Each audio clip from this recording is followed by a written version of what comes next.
Hey everyone, welcome back to the Hot Wheels Garage. Today we are unboxing the Aston Martin 177.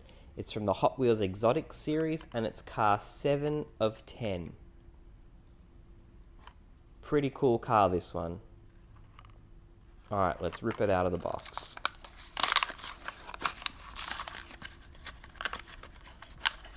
Oh, so cool. It's so cool. Look at those tires. They're like 20-inch rims. It's got just a pinline stripe on the top, on the bonnet. The headlights are actually painted on. It's really good detail on this car. It's even got the tail lights on there as well. Such a sleek car.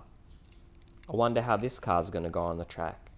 Alright, thumbs up. Don't forget to subscribe. Thanks for watching, everyone.